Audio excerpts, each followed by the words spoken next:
At 10:03 on a Tuesday morning, a legal courier walked into Sterling Capital Partners carrying an envelope that would destroy a billionaire's empire. But Nathaniel Sterling wasn't there to receive it.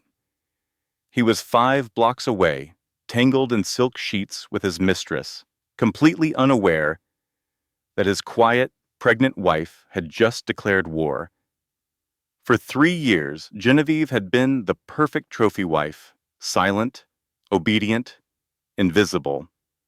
What Nathaniel didn't know was that she had spent the last 6 months secretly gathering evidence, recording conversations, tracing hidden bank accounts, building a trap so elaborate that by the time he realized what was happening, it would already be too late. But this story isn't just about divorce papers and stolen millions. It's about a woman who discovered her husband had done something unforgivable.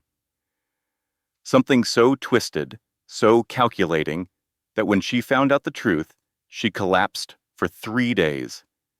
He didn't just cheat on her. He didn't just plan to take her baby. He violated her body in a way she never imagined possible. And he thought he would get away with it.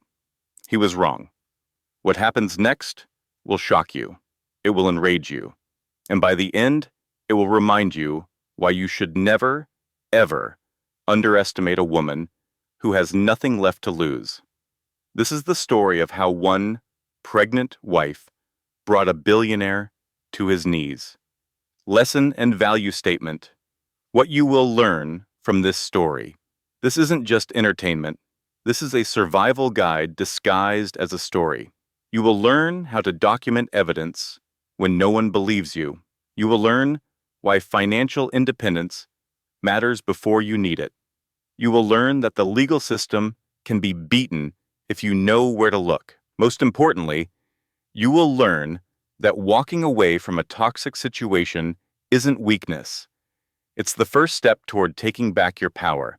If you or someone you love has ever felt trapped by a controlling partner, this story will show you that escape is possible. Justice is possible.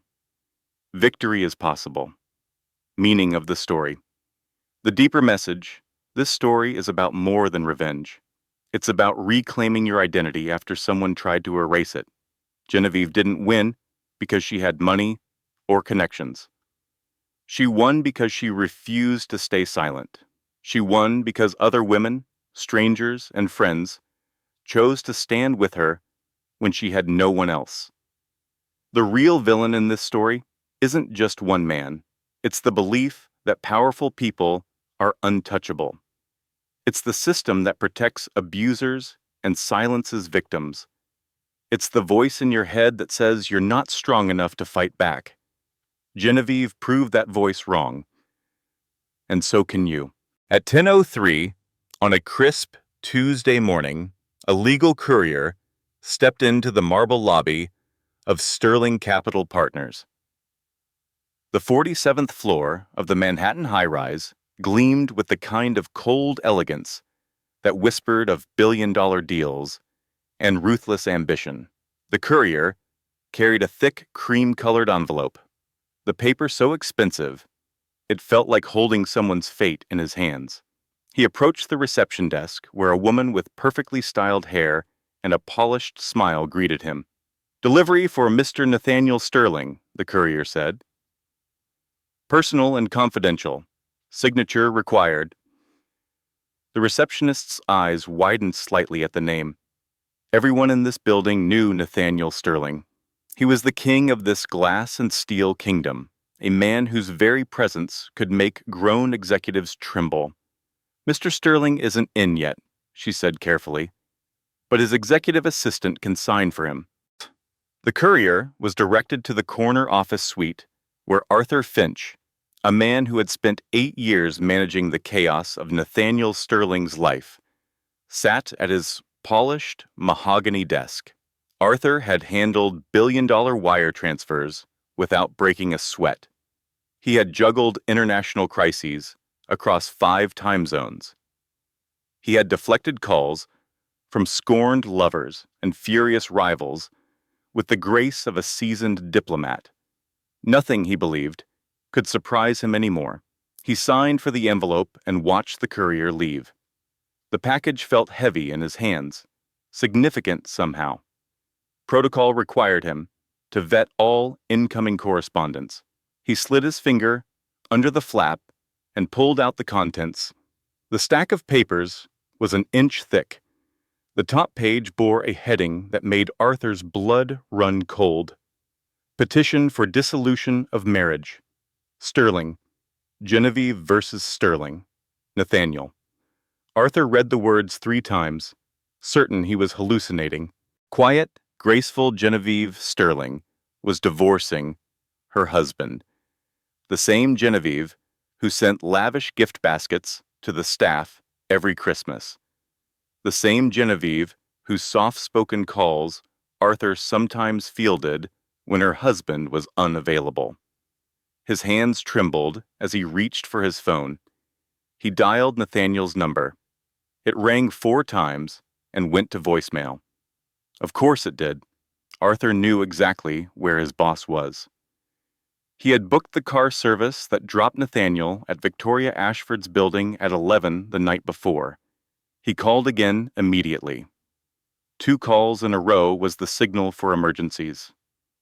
5 blocks away, in the penthouse suite of the Pierre Hotel, Nathaniel Sterling lay tangled in silk sheets with a woman who was not his wife. The morning light painted golden stripes across the rumpled bedding as his phone buzzed insistently on the nightstand. He was 42 years old, handsome in a cold and calculated way, with gray eyes that assessed everything and everyone as either useful or disposable. Right now, those eyes were fixed on Victoria Ashford as she stretched beside him, her dark hair spread across the pillow like a promise. "Your phone?" Victoria murmured, without opening her eyes. "It's just Arthur," Nathaniel said dismissively. "Probably some routine crisis." Victoria was everything his wife was not.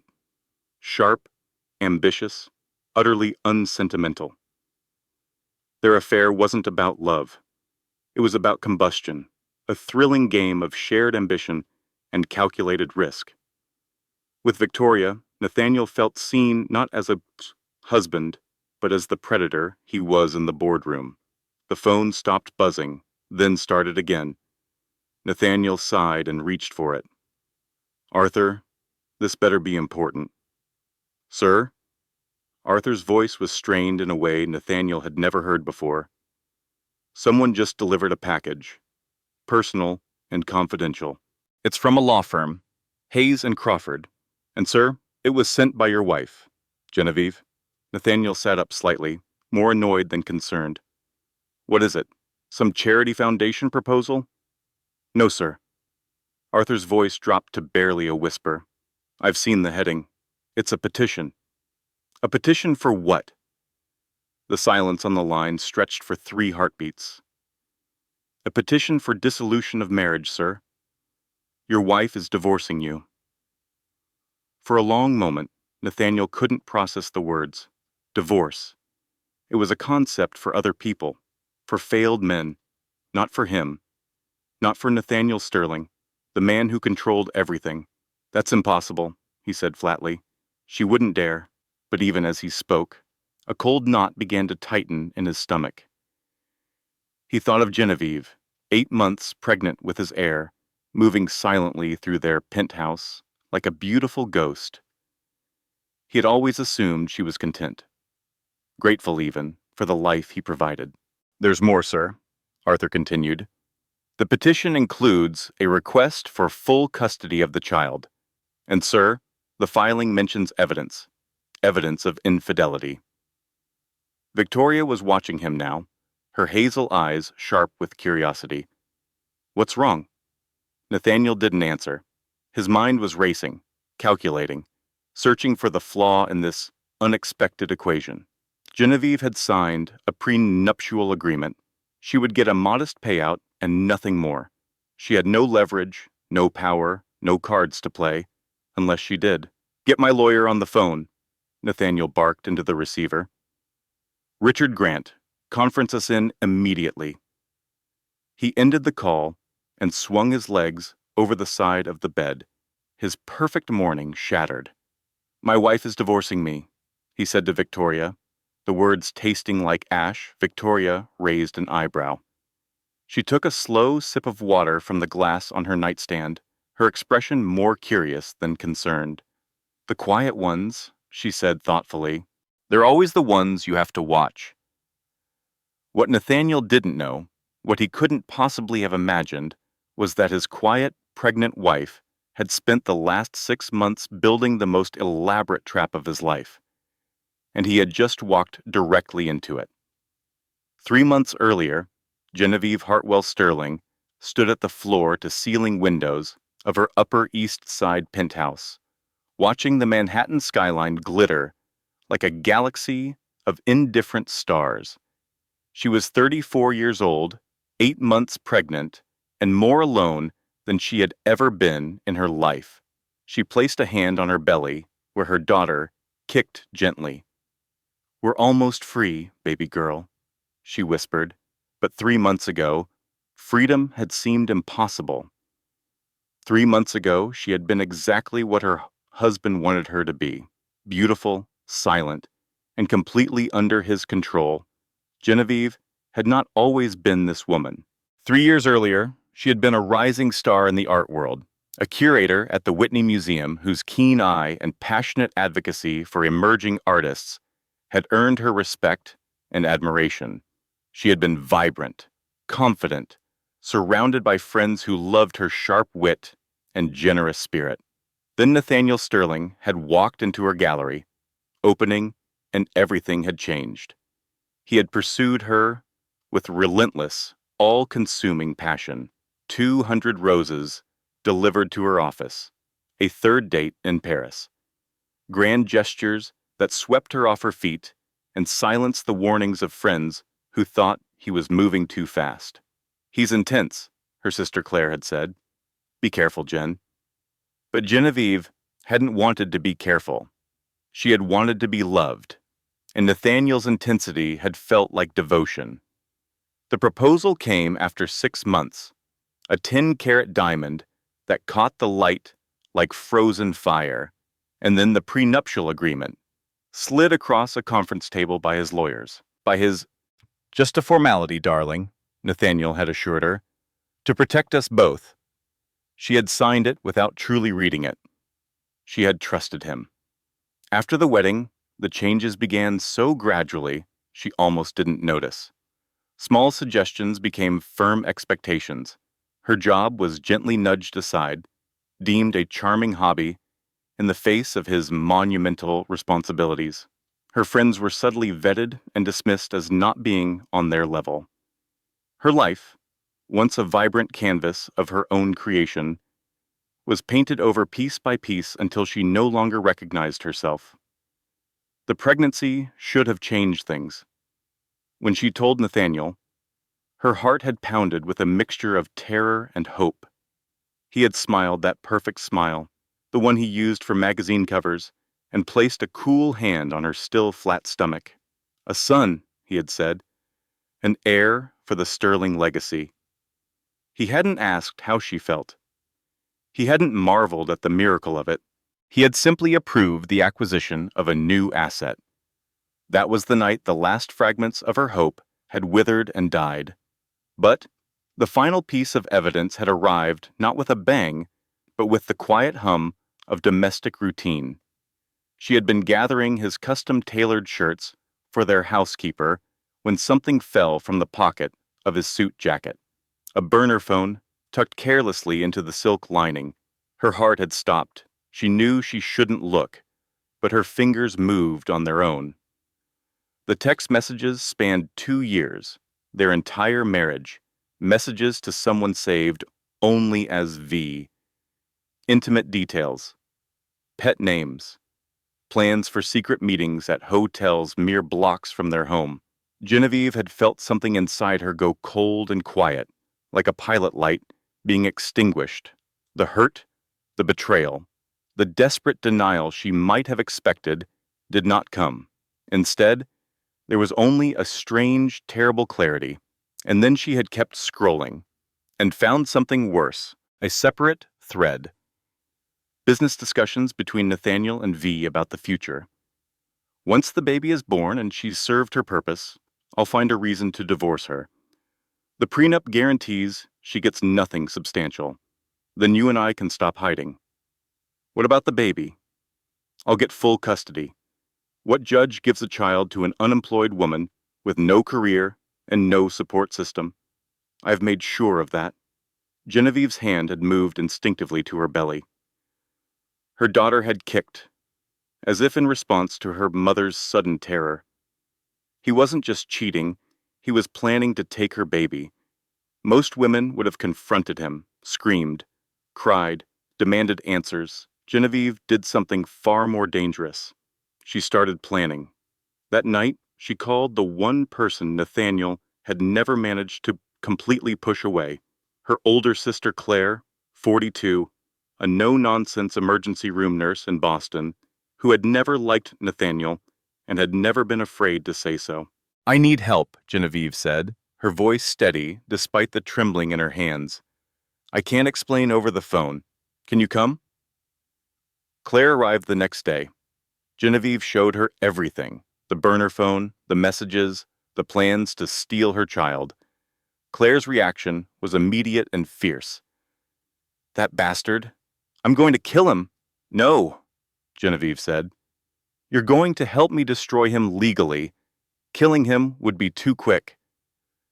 For the first time in months, Genevieve felt something other than despair. She felt the first sparks of a fire she had thought was extinguished forever. She was not going to be a victim.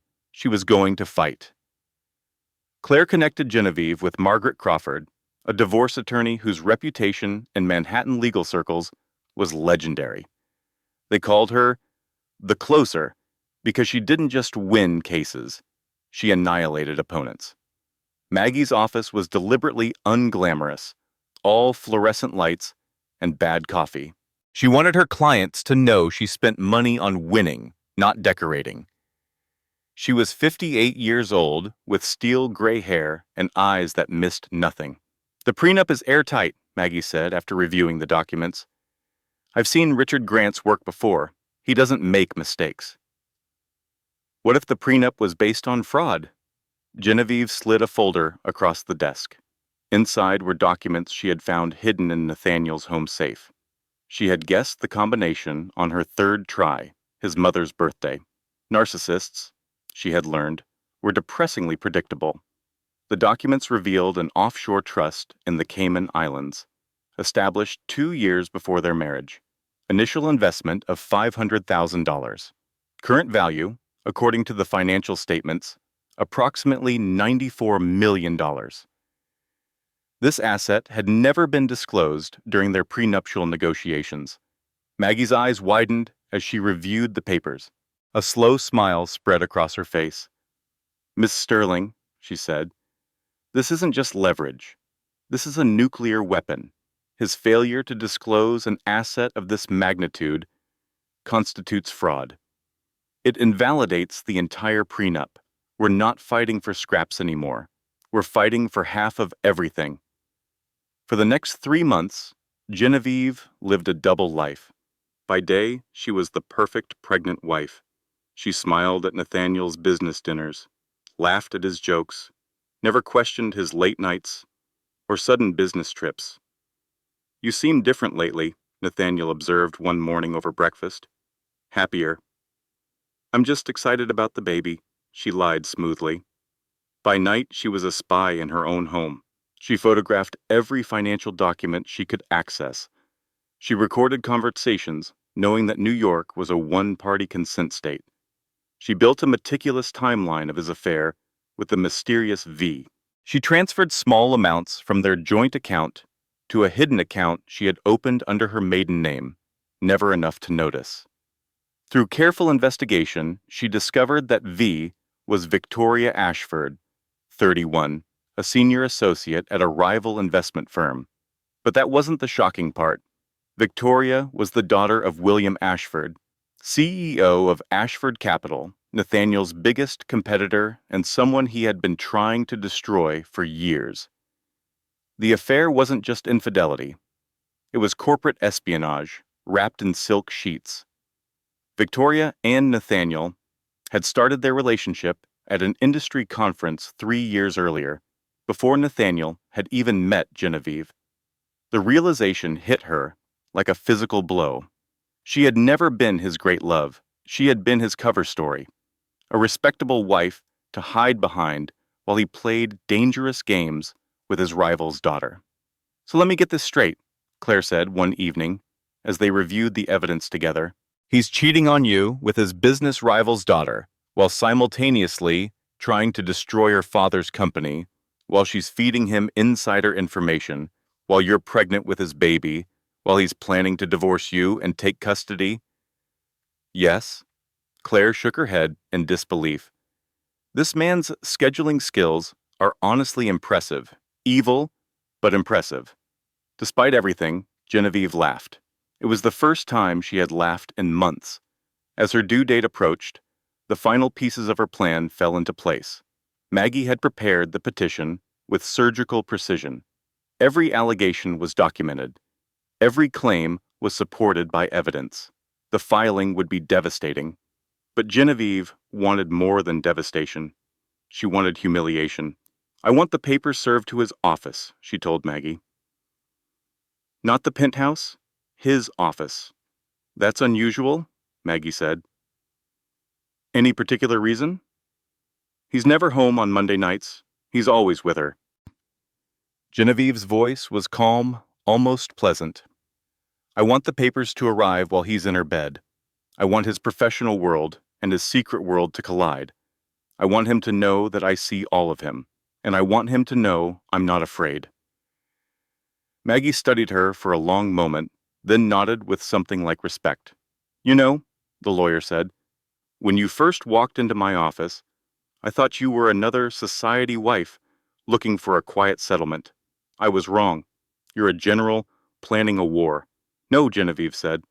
"I'm a mother protecting her child. That's far more dangerous." The morning of the delivery, Genevieve woke at 5 in the morning. Nathaniel's side of the bed was cold and undisturbed. His text from 2 in the morning read, "Unexpected client dinner." Staying at the office, she knew exactly where he was. She moved through the penthouse one final time, saying goodbye to the prison that had masqueraded as a home. She paused at their wedding photo, two strangers smiling at each other. She picked it up, studied it, then placed it face down. "I'm not sorry it's ending," she said to the empty room. "I'm sorry it took me so long to see what was right in front of me." At 9:30, she made the call to the courier service. "The package is ready," she said. "Sterling Capital Partners, 47th floor. Personal attention of Mr. Nathaniel Sterling. It's time sensitive." She hung up the phone and looked out at the city awakening below. Her hand rested on her belly, where her daughter slept peacefully, unaware that her mother was about to burn their world to the ground, not to destroy it, to rebuild it. The first sign that something was wrong came 48 hours after the papers were served. Genevieve was in a modest Brooklyn hotel, the last place Nathaniel would think to look for her.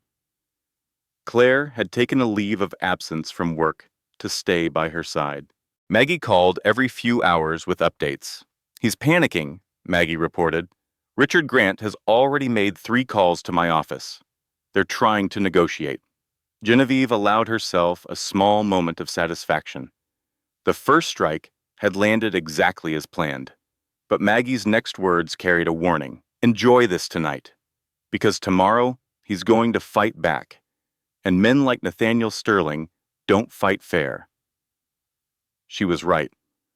1 week later, Genevieve tried to pay for groceries at a small market near the hotel. Her card was declined. She called the bank, her heart beginning to race. "I'm sorry, Mrs. Sterling," the representative said. "Your accounts have been frozen, pending the divorce proceedings. Your husband filed a motion claiming the accounts are marital assets, subject to litigation." "But I have nothing," Genevieve said, her voice rising. "I'm 8 months pregnant. I have $43 in cash." I'm very sorry, ma'am. There's nothing I can do. She hung up and called Maggie. It's legal, the lawyer confirmed. Aggressive, but legal. He's trying to starve you out. Force you to settle on his terms. What do I do? We fight it. But these motions take time. In the meantime, do you have anywhere to go? That afternoon, the hotel manager knocked on her door. Mrs. Sterling, I'm very sorry, but there's been a problem with your reservation. We need the room for another guest. Genevieve understood immediately. Nathaniel owned a stake in this hotel chain. He had found her. Come to Boston, Claire urged over the phone. You can stay with me. If I leave New York, it looks like I'm fleeing. It could hurt the custody case. That night, Genevieve checked into a women's shelter in Queens. The shelter was a world away from the marble and silk of her former life. The rooms were small and spare. The beds were narrow. The women who filled them carried stories of survival that made Genevieve's own struggles feel almost small. She sat on her assigned bed, still wearing designer clothes that now seemed obscene, and tried not to cry. A woman in the bed across from her looked up from the book she was reading. Rosa Martinez was 45 years old, with kind eyes and a voice roughened by years of hardship. First time? Rosa asked. Is it that obvious? Honey, you look like you just fell off a yacht. Rosa smiled gently. But don't worry. Whatever he did to you, you're still here. That means you're stronger than you know. Something in Rosa's words broke through Genevieve's carefully maintained composure. She began to cry, really cry, for the first time since finding that burner phone. Rosa moved to sit beside her, saying nothing, just offering the comfort of presence. Let me tell you something my mother told me, Rosa said finally. When a man tries to make you small, it's because he's afraid of how big you really are. You being here? This isn't weakness. This is strategy. You're regrouping. And when you come back swinging. Genevieve wiped her eyes. Thank you. Don't thank me yet. You've got a fight ahead of you. But something tells me you're going to win. The next morning, things got worse. Claire called at 7, her voice tight with anger. Don't look at the internet. Of course, Genevieve looked. The headlines hit her like physical blows. Sterling wife's secret past. Friends reveal gold digger history. Pregnant socialite abandoned elderly mother, sources say. Is Genevieve Sterling mentally stable? Experts weigh in. The friends quoted were women she barely knew. Society acquaintances Nathaniel's PR team had clearly paid to spread lies. But the worst headline made her stomach drop. Sterling wife had abortion at 22. Records show. It was true. She had been in college. It had been a painful, private decision she had never discussed with anyone, and now it was splashed across tabloid websites for the world to judge. How did they find that? She asked Maggie. Those records were sealed. Nothing is sealed when you have enough money, Maggie said grimly. I'm sorry, Genevieve, but this is what we're up against. 3 days later, the police arrived at Claire's apartment where Genevieve had temporarily relocated. Mrs. Sterling, we've received a report that you may be a danger to yourself or others. We need to escort you for a psychiatric evaluation. What? Genevieve's hand went instinctively to her belly. Who made this report? It was anonymous, ma'am, but given your condition, we have to take it seriously. She spent 72 hours in a psychiatric hold while doctors evaluated her mental state. They found nothing wrong. She was released with a clean bill of health. But now there was a record, a paper trail suggesting instability. Another weapon for Nathaniel to use in the custody battle. Back at Claire's apartment, Genevieve sat on the couch, staring at nothing. I did everything right, she said, her voice hollow. I gathered evidence. I hired the best lawyer, and he's still winning. Maggie, who had rushed over the moment Genevieve was released, leaned forward. He's not winning. He's fighting dirty. There's a difference, and we're not done yet. What else can we do? He has unlimited money. He has the press in his pocket. He has judges who owe him favors. He doesn't have the truth, Maggie said firmly. And he doesn't have what you have. What's that? Women who are tired of watching men like him win. At her lowest point, help arrived from unexpected places. The first call came from a number Genevieve didn't recognize. She almost didn't answer. Mrs. Sterling? This is Martha. Martha Sterling, your mother-in-law. Genevieve's breath caught. Martha Sterling had always been a distant figure, elegant and remote, moving through society events like a ghost. She had never shown Genevieve warmth, but she had never shown her cruelty either. I saw the news, Martha continued. I know my son. I know what he's capable of. I've watched him become his father, and I've said nothing for too long. Why are you calling me? Because I won't testify against him.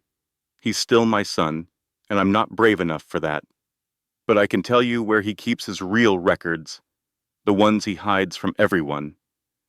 Martha provided information about offshore accounts, paid-off officials, and secrets buried so deep, Nathaniel had forgotten they existed. Why are you helping me? Genevieve asked. Because someone should have helped me 30 years ago, and no one did. Because that baby you're carrying deserves better than being raised by a man like my son, and because I'm tired of being complicit in his cruelty. The second call came from Diana Rothschild, a society woman Genevieve had met only a handful of times at charity galas. My ex-husband was best friends with Nathaniel, Diana said. He used to brag about how Nathaniel handled his first fiancée. Her name was Caroline Price. She didn't just leave him. He destroyed her, made her sign an NDA with a massive payout. But she's still out there somewhere. Find her. The third ally emerged from the most unlikely place. Rosa from the shelter found Genevieve in the common room one evening. My cousin works in medical records at a hospital uptown, Rosa said quietly.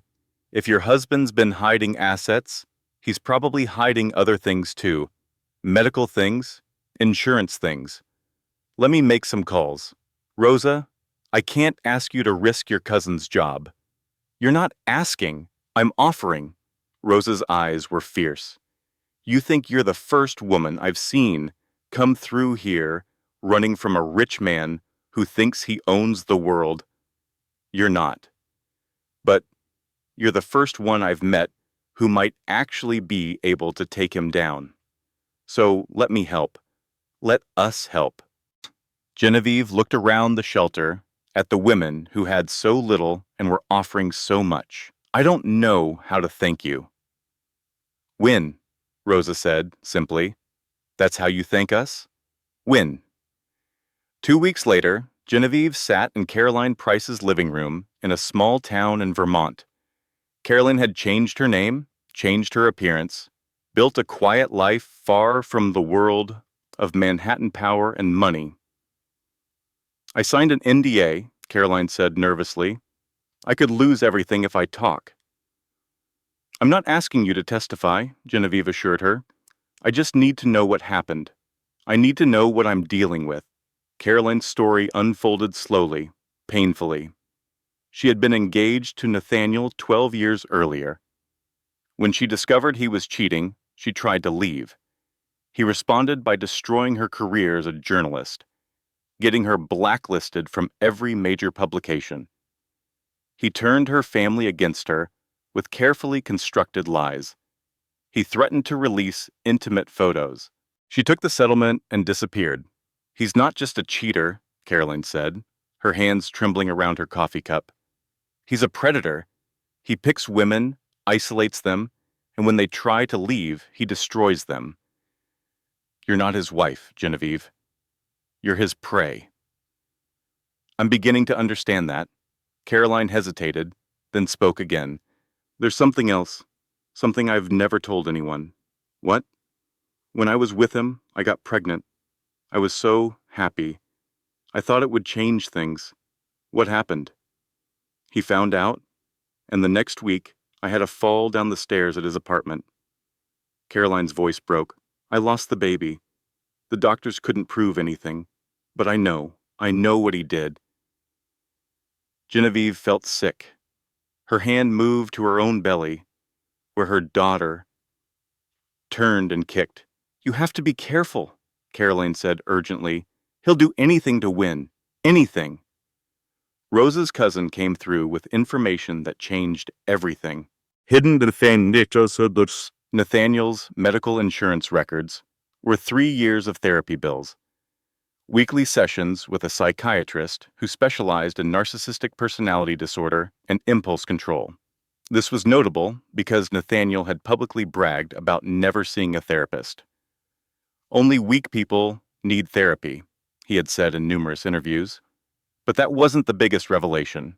Buried in the same records were payments to a fertility clinic dating back 6 years. The invoices were coded, obscure, but Rosa's cousin knew how to read them. Nathaniel had undergone a vasectomy 6 years ago, 2 years before he met Genevieve.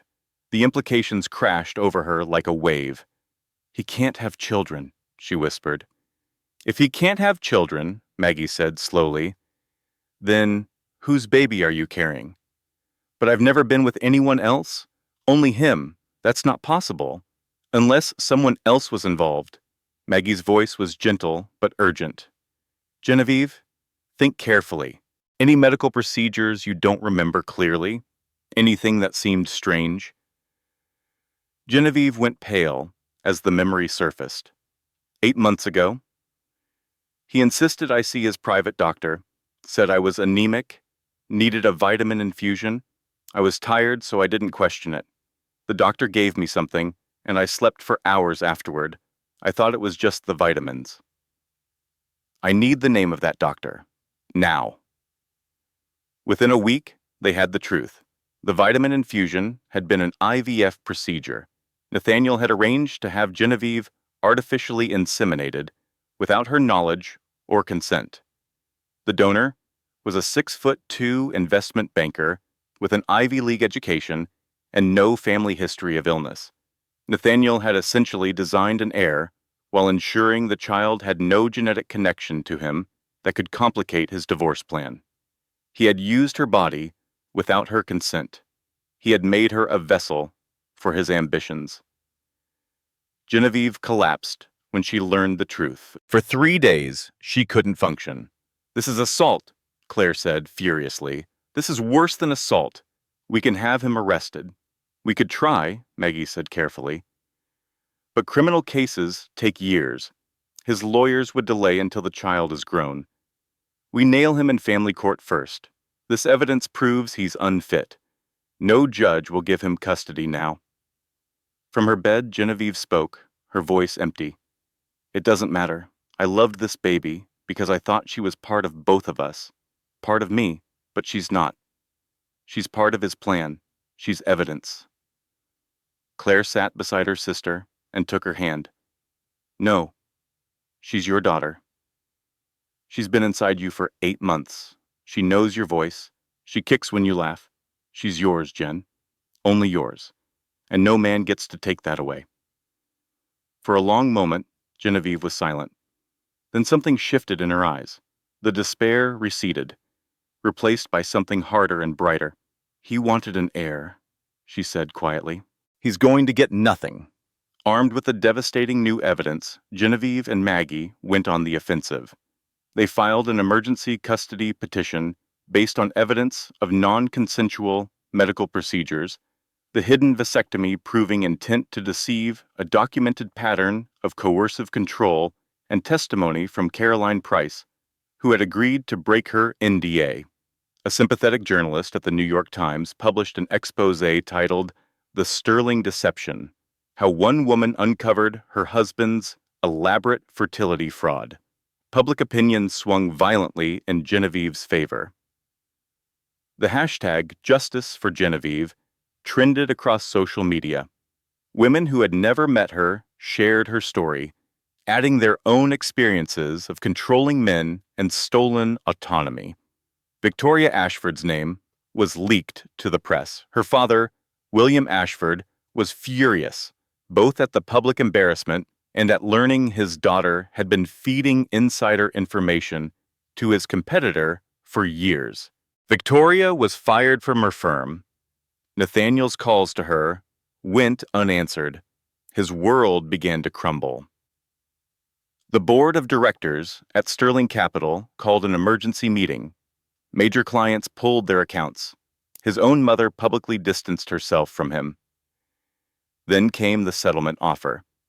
Richard Grant called Maggie with terms that seemed too good to be true. $200 million in cash. The Manhattan penthouse. Full custody of the child. No contest on any terms. He's surrendering, Maggie told Genevieve. This is everything we wanted. Why? Genevieve asked, suspicious. He doesn't surrender. Ever. Because if this goes to trial, the fertility fraud becomes criminal.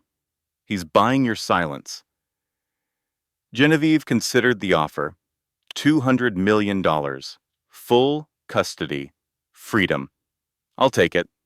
Papers were drawn up. A meeting was scheduled for the signing. The night before, Genevieve slept peacefully for the first time in months. Claire made celebratory tea. They talked about the future, about the gallery Genevieve wanted to open, about Hope's first birthday party. It was over. She had won. At 3:47 in the morning, Genevieve's water broke. She was only 35 weeks pregnant. Too early. Claire rushed her to the emergency room. The baby was coming whether they were ready or not. But when they arrived at the hospital, a man was waiting in the lobby. Even in her pain and fear, Genevieve recognized him immediately. Nathaniel Sterling stood by the admissions desk, flanked by two lawyers. "Hello, Genevieve," he said. "Did you really think I'd let you take everything?" While she had been in labor, his legal team had filed an emergency motion. They claimed the settlement had been signed under duress. They argued that the donor's sperm had been Nathaniel's own, stored before the vasectomy as a backup plan, making him the biological father. They were demanding joint custody. Worse, the judge assigned to the emergency motion was Harold Pemberton, a conservative family court judge known for favoring fathers' rights. A judge who had been college roommates with Nathaniel's father. Genevieve, exhausted from 18 hours of labor, was informed that she had to appear in court in 48 hours or forfeit her custody claim by default. Her baby girl was in the NICU, born healthy but small, needing observation.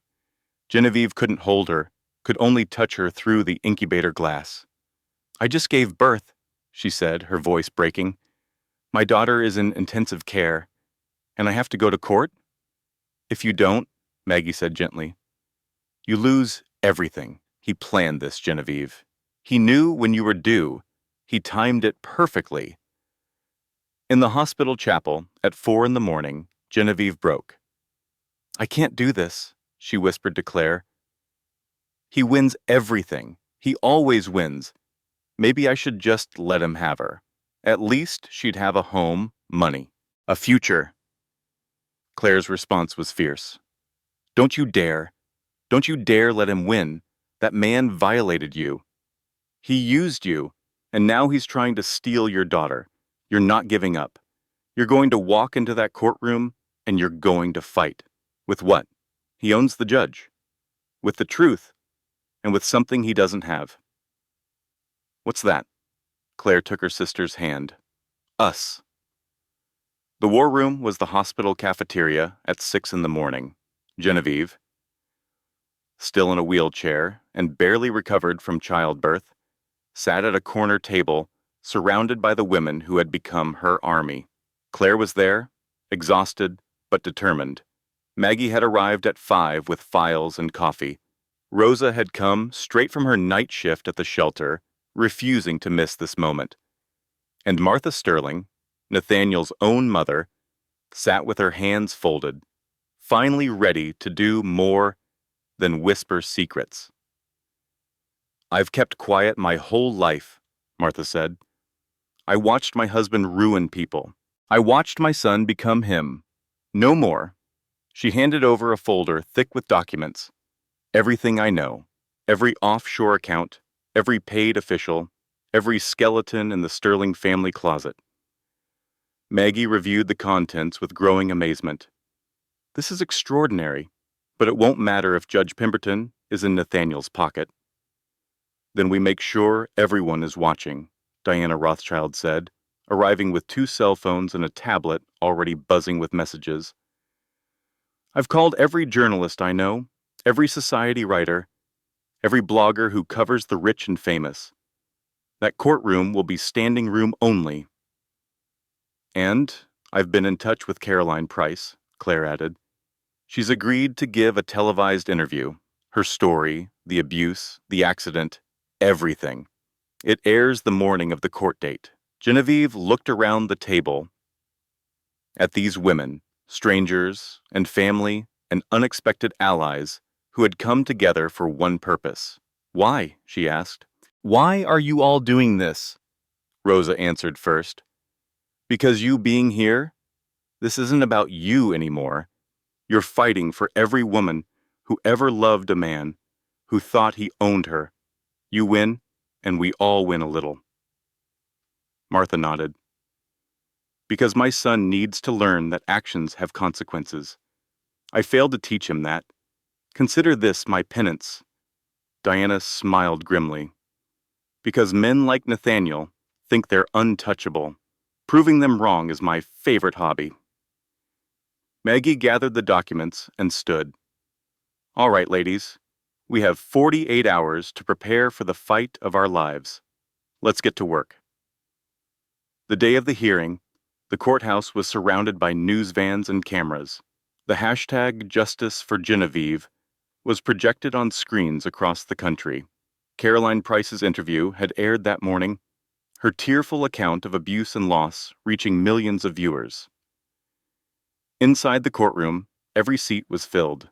Journalists, society figures, women's rights advocates, and ordinary people who had followed the story all waited to see what would happen. Nathaniel entered with his legal team, 5 lawyers in expensive suits. He looked confident, polished, untouchable. Genevieve entered in a wheelchair, pushed by Claire. She wore no makeup. Her hair was simple. She looked exhausted and real and human. The contrast was devastating. Nathaniel's lawyers presented their case first. They painted Genevieve as mentally unstable, citing the psychiatric hold. They called her a flight risk who had left the state. They suggested her motivations were purely financial. Then it was Genevieve's turn. She had insisted on making the opening statement herself. No lawyers, just her truth. She wheeled herself to the front of the courtroom and looked out at the sea of faces. Your Honor, ladies and gentlemen, I'm not a lawyer. I'm not a publicist. I'm not even fully recovered from giving birth 48 hours ago to a daughter who is currently in the NICU because I couldn't be there for her first day of life. The courtroom was utterly silent. I'm here because 3 years ago, I fell in love with a man I thought was my partner. Instead, I became his prisoner. She spoke of the isolation, the control, the systematic dismantling of her identity. She spoke of the affair and the plans she had discovered to divorce her and take her child. She spoke of the fertility fraud, the violation of her body, the discovery that her daughter was the product of a scheme rather than a marriage. My daughter is not biologically his. She was never meant to be. She was manufactured because he needed an heir he could control. Gasps rippled through the courtroom. And now he's trying to take her from me, because that's what he does. He takes and takes until there's nothing left. She looked directly at Nathaniel for the first time. I'm not asking for revenge. I'm asking for the right to raise my daughter in peace. That's all I've ever wanted. Her voice dropped to barely a whisper. You wanted an heir, you got a fighter, and I'm done being quiet. Maggie rose from her seat. Your Honor, we call Victoria Ashford to the stand. The courtroom erupted. Nathaniel went pale. Victoria had been subpoenaed. She had no choice but to testify. She walked to the witness stand in a designer dress, her expression carefully neutral, but there was something in her eyes, a glitter of satisfaction, that suggested she had been waiting for this moment. Under Maggie's questioning, the truth emerged. The affair had been strategic from the beginning. Nathaniel had approached Victoria specifically because of her father. He wanted insider information on Ashford Capital, and Victoria had been happy to provide it in exchange for his attention and promises of a future together. "He told me he would leave his wife after the baby was born," Victoria said. "He told me we would be together. He told me a lot of things. And do you have any evidence of these conversations?" Victoria smiled. "I have recordings." The recordings were damning. Nathaniel's voice, clear and arrogant, admitting to the fertility fraud, planning the divorce, discussing how he would destroy Genevieve's reputation and take custody of the child, and then the final bombshell.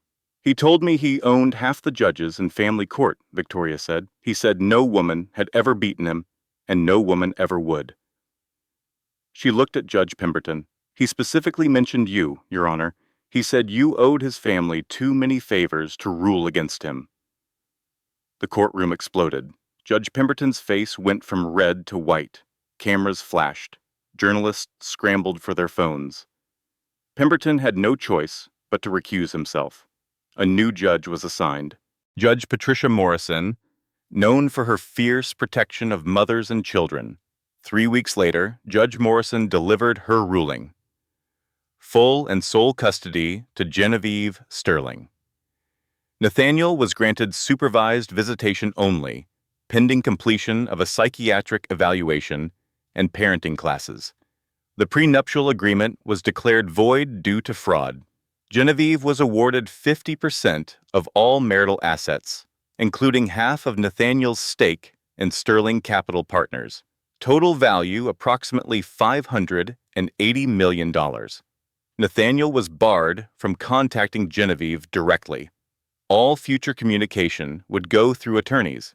He was ordered to pay all legal fees. "Mr. Sterling," Judge Morrison said, her voice carrying across the silent courtroom, "you treated your marriage as a business arrangement and your wife as a disposable asset.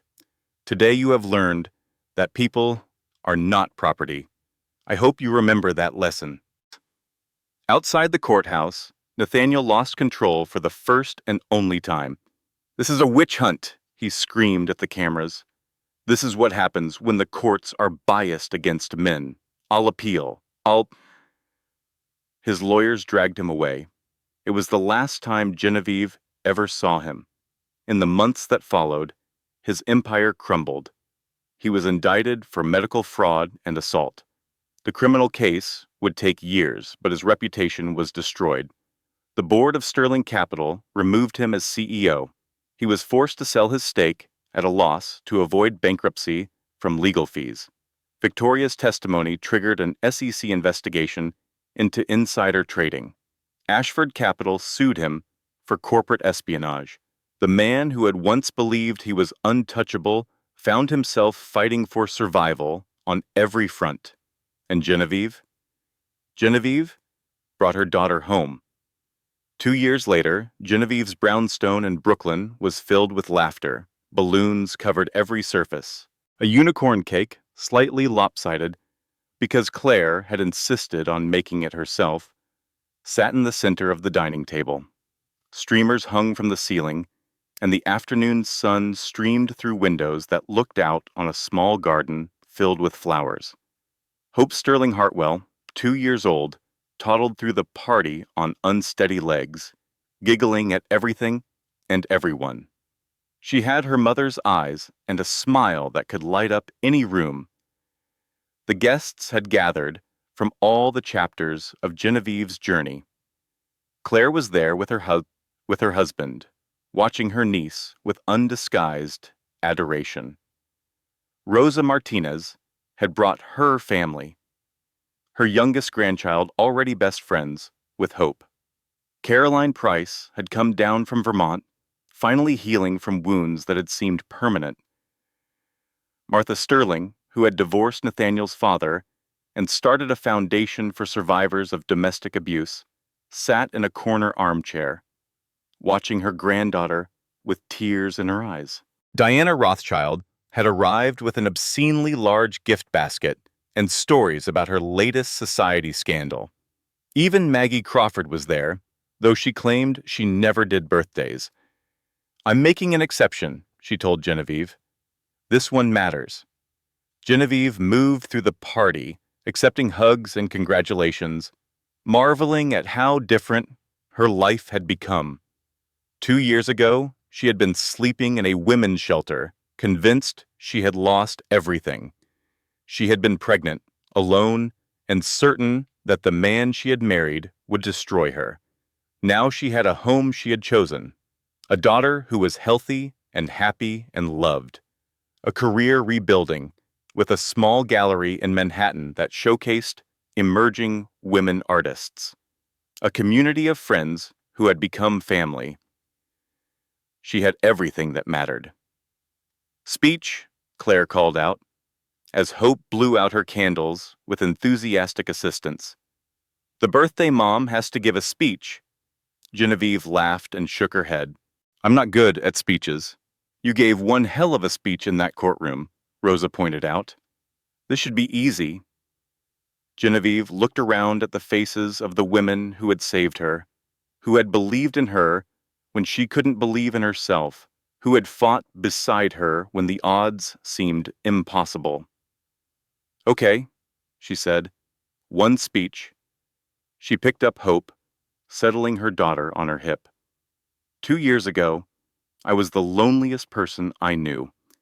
I had everything money could buy, and nothing that actually mattered. I was married to a man who saw me as a possession, and I had forgotten that I was ever anything else. Hope grabbed a fistful of her mother's hair and gurgled happily. Getting out was the hardest thing I've ever done. There were days I wanted to give up, days I thought he would win because he always won, because men like him always win. She looked at Claire. "But I had a sister who wouldn't let me quit." She looked at Rosa. "And a stranger who became a friend, who reminded me that being somewhere safe isn't weakness, it's strategy." She looked at Martha. "And a mother-in-law who finally chose to break her silence." She looked at all of them, the unlikely army that had formed around her. "I didn't save myself. We saved each other, and that's what I want Hope to learn, that no woman has to fight alone, that there are always other women who will stand with you, even when the whole world seems against you." She kissed her daughter's forehead. "So this party isn't just for Hope. It's for all of us. For surviving, for fighting, for being here, together, on the other side of the storm." "Hear, hear," Diana said, raising her champagne glass. The toast echoed through the brownstone, followed by laughter and the happy chaos of a party in full swing. Later that evening, after the guests had gone and Hope was sleeping in her crib, Genevieve sat alone in her living room. The house was quiet, but it was a good quiet, a peaceful quiet. A small package had arrived during the party. No return address. She opened it now, curious. Inside was a child's silver bracelet, delicate and beautiful, engraved with a single word, Hope, and a note in handwriting she didn't recognize. "You saved yourself. You saved her. You saved women you'll never meet who heard your story and found their courage. Thank you. A stranger who understands." Genevieve held the bracelet in her palm, feeling its slight weight. She thought about all the women out there, still trapped in their own gilded cages. Women who were being told they were crazy when they knew something was wrong. Women who were being isolated from friends and family. Women who were being made small by men who feared their bigness. She wished she could reach through time and space and tell each one of them what she had learned. That the first step is always the hardest, but you have to take it anyway. That documenting everything matters more than you think. That there are always people who will help if you're brave enough to ask. That the quiet ones, the ones who seem beaten down and broken, often turn out to be the strongest of all. Nathaniel Sterling had wanted a legacy. He had wanted buildings with his name on them and an heir to continue his empire.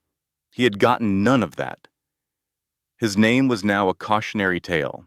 His money had bled away in legal fees. His empire had been parceled out to people who despised him.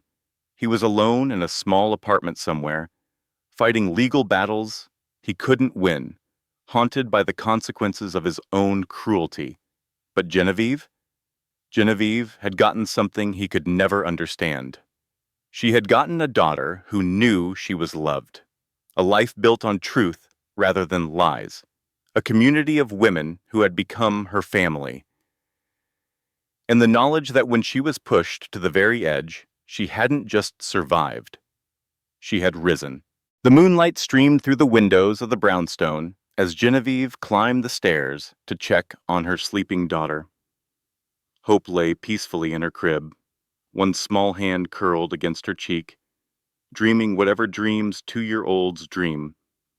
Genevieve stood, watching her, for a long moment. "I'm going to tell you this story someday," she whispered. "All of it. The good parts and the terrible parts. How we almost lost everything and how we got it all back." Hope stirred slightly, then settled deeper into sleep. "And I'm going to tell you the most important part, that you were never a scheme or a plan or an acquisition. You were my reason to fight. You were my hope." She touched her daughter's hair gently. "And you always will be." Outside, the city hummed with its eternal energy. Millions of stories unfolding behind millions of windows. Triumphs and tragedies. Beginnings and endings. And somewhere out there, a woman was reading about Genevieve's story. A woman who was trapped in her own impossible situation. A woman who was being told she was crazy, that she was ungrateful, that no one would believe her. That woman was reading about a pregnant wife who sent divorce papers to her millionaire husband's office while he was in bed with his mistress. A woman who was destroyed and rebuilt herself from the ashes. A woman who proved that the quiet ones are sometimes the most dangerous of all. And that woman was starting to wonder. Maybe she could fight too. Maybe she could win.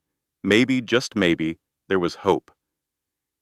If this story moved you, I have a small request. Hit that like button. Not for me, but for the algorithm. Every like helps this story reach another woman who might need to hear it tonight. Leave a comment below. Tell me what you think Genevieve should have done differently, or tell me about a time when you had to fight for yourself and no one believed you. I read every single comment, and your stories matter. Share this video with someone who needs hope right now. You never know who in your life is secretly fighting a battle they can't talk about. And if you haven't already, subscribe to this channel and hit that notification bell.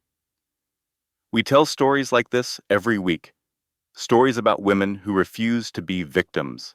Stories about justice and survival and the quiet strength that powerful men always underestimate. Join our community, because none of us should have to fight alone. Closing statement. Thank you for staying until the end. Your time means everything to us. This content was carefully researched, thoughtfully constructed, and manually edited by our team. We don't use shortcuts or cheap tricks. Every word was chosen to bring you not just entertainment, but genuine meaning and valuable life lessons. We believe stories have power, the power to heal, the power to inspire, the power to remind you that no matter how dark things seem, there is always a path forward. Until next time, remember this. The quiet ones aren't weak. They're just waiting for the right moment to strike. Take care of yourself. and take care of each other.